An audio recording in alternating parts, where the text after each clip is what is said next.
Hi, Deepa Rani Shekhar from Transform Life Programs. Love and Light. Friends, let me ask you a question. What is the purpose of this human life that we are to journey through? We are to sail through. What is the purpose of this human existence? Any answers are welcome. You don't have to tell anybody, just become aware for your own awareness. We are, of course, living in very trying times. We are going through a pandemic and we do not know what happens tomorrow. One is the fear of the pandemic. When are we going to be caught and bowled? The second one is, when are we going to go through the financial depression, the recession, and have nothing to fall back upon? The savings gone. There is no money coming in. Business is a flat line. So, how to bring it back to the grandeur and glory that it used to be before the pandemic? That is another cause of worry. Is there a depression because we are not meeting people? We are not going out, we are not socializing, and the social distancing. All this, is it putting so much pressure on humankind which is actually a very social race? Is that what is creating depression? Is that what is giving rise to incidents like George Floyd being killed brutally, even as the crowd watches with anger, sorrow, helplessness? Before I go to what happened at Minnesota, let me take you through the travels of Gulliver. I'm sure you will have heard the travels of Gulliver, which is a very, very famous part of English literature, and the stories were also popular as bedtime stories. I have fond memories of my mother telling me bedtime stories, or eat time stories rather, about Gulliver's travels. And also, as a lecturer of English, teaching Gulliver's travels, the ramifications, the hidden meaning, the philosophical sense of Gulliver's travels to my literature students. So, a quick storytelling about Gulliver's travels. Gulliver was actually a surgeon, but he could not refrain from traveling, so he became captain of ships and traveled. In his explorations, there was a lot of adventure.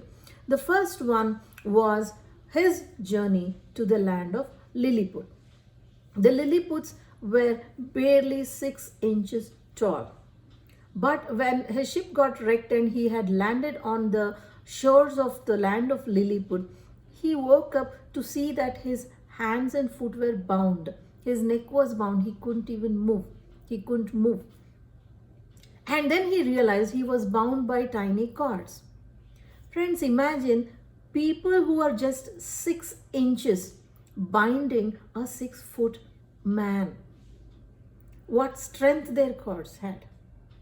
So he was bound, and then they untied him and he became friendly with the Lilliputians. And the Lilliputians were very eager and very curious about him, but they were always scared of his foot size, whether he would put it on somebody and kill them knowingly or unknowingly. Gulliver is surprised at the jealousy, at the idiocy of the superstitions of the people, the political upheavals that they could create when a person opened the egg in this end or that end, and so many such things. Such small people and the envy that they hoarded, the negative feelings that they hoarded, was a shaker for Gulliver. And he does help them by putting down the riot of the neighboring kingdom of Blefuscu. And this the king of Lilliput asks Gulliver to completely put down the Blefuscudians and raze Blefuscu to ruins. To which Gulliver doesn't agree, because he was a man with some ethics. He could not do that. But he does destroy their fleet and he saves Lilliputs from going into a war and facing probably death. But then the king of Lilliput blames him for urinating in the land of Lilliput while Gulliver was only trying to put down a fire which could otherwise have destroyed the land of Lilliput. So they could not see that Gulliver was helping them. And he somehow escapes to Blefuscu, and from there he spots a boat, builds it, and then goes back into the sea to be rescued by a passing ship. This was his first voyage. The second voyage was to the land of Brobdingnag. Brobdingnag. Okay, Brobdingnag. So to this land he travels, which is a land of giants. Each person there was as tall as 72 feet. Their each step was almost as big as 9 yards.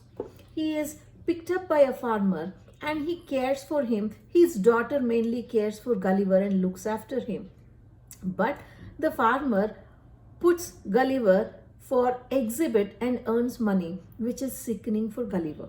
See, everybody had a hidden agenda, and he is presented to the queen, who makes a small house because the chairs and plates or anything was too big for Gulliver. Imagine a 6-foot man sitting on a sofa meant for a 72 feet high person. So a small house fit enough for Gulliver with furniture fit enough for him was ordered to be made by the queen of Brobdingnag. And that house was called as the traveling box. And again, Gulliver was not happy. But luckily for him, the box was picked up by an eagle and dropped into the sea, where he was rescued by another passing ship, and he went back to England. And the next exploration was to 4 different lands. One was the Laputa, which was very famous for close to India, very famous for music, arts, math, astronomy, everything. But they did not know how to put it to practical use. They did not know how to put it to practical use. Is that what science is doing to us today, friends? We know so much, but we don't know how to blend it ethically and where to draw the line. We don't know how to respect nature. We don't know how to respect fellow human beings.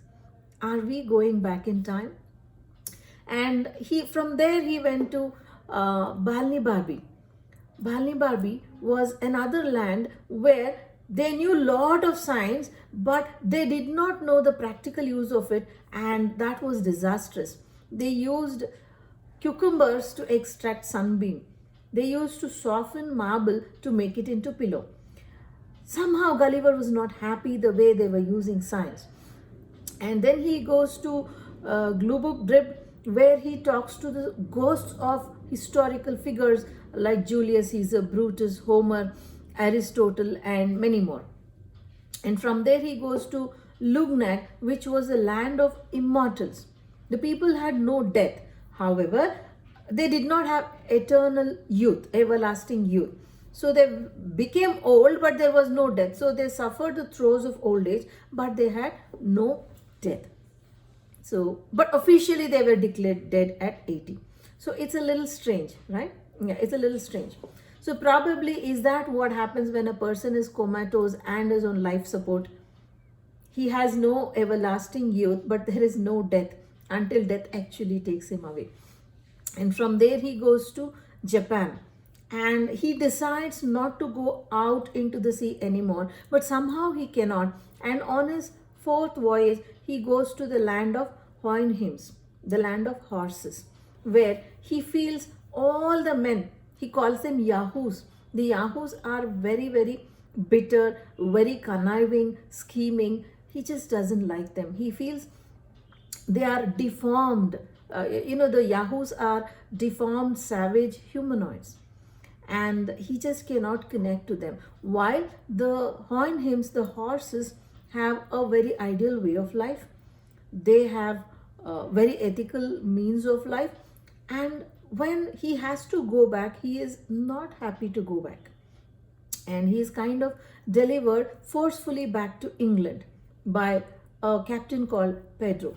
So he sees the captain as Yahoo. When you see the whole journey, I'm not going into the details of the travels of Gulliver, but if you see all the four travels, you will see that Gulliver, who was a man with high ethics, very sensitive, towards the end becomes insensitive to his own fellow beings. He disregards his fellow beings as yahoos and he identifies himself as Houyhnhnms. So, is that what is happening to us? Is that what is happening to us? We rose and are we falling? And in almost every video of mine, I speak about what is the COVID-19 pandemic wanting to teach us. Remember, once we learn the lesson, the teacher leaves. What is it wanting us to learn? To respect geographical boundaries or to erase geographical boundaries? To respect one another, to honor each other's existence and values, or what actually is the pandemic wanting us to learn? To respect nature and respect all creatures of Mother Earth as her own children. To give up I, me, myself attitude that we humankind have developed. What is this pandemic trying to teach us?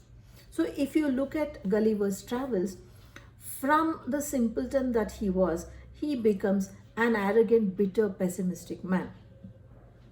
Is that what we have become? Is that what we have become as humankind? Where we started ethically, where we started with a lot of love and respect for each other, now are we just scheming to pull somebody else down? Is this COVID a shattering response, a smashing response to all the acts of terrorism, to all the unethical scientific innovations, to all the rage that we are creating in nature for abusing Mother Earth? Is that what the pandemic is teaching us? To slow down and not become totally pessimistic like Gulliver. And again, when we look at what happened in Minneapolis, Minnesota, a man in broad daylight, George Floyd, much against rules, much against humanitarian grounds, is pinned down by an officer, Chauvin, and he is killed. Now, who takes responsibility for the life of a man? And we don't even know whether he was a convict or just accused. So, we don't know. Even before he was given a chance to speak, he is killed. And the president of the great land says, I stand by people who go violent or who go into massacre, but law is law. Where is law here? Where is law? What has the world come to? It happens in every country, every time at some point. Do we never learn? It's so sad, dismal and disheartening to see this happen over and over again. Just because someone belongs to a different race, just because somebody is poor, just because somebody is not smart enough, does it mean they do not have a right to live? Who are we to decide to punish them? As officers of law, they only have the right to take them into custody, not to kill them. And what was his crime? It was only supposed apparent counterfeit note, which was not even proved. So who is responsible? Despite the crowd urging him to take his leg off, he's already handcuffed. He doesn't have weapons. He's already flat on the ground. He could have pinned him down by holding him on the back. The middle of the back, if you pin down a person with your knee, the person cannot get up or move. Why put his knee on the neck, the back of the neck of the person, and choke him to death? How shameful it is. How shameful it is. With deep regret, sadness for what the world is coming to, and with condolences for George Floyd and the many like him. I end my talk. Can we be a little more humanitarian? Whoever be it, in power, without power, rich, poor, whoever, can we be a little more compassionate towards all our fellow beings? Is my request. And can we be reading more of healing, being reading more of love rather than reading about disease, about all the negative things that happens about crime and things, and vibrate higher? Is a request. Is it too much to ask? I will know by your response in my feedback. Thank you for joining me, Deepa Rani Shekhar from Transform Life Programs. Love and light.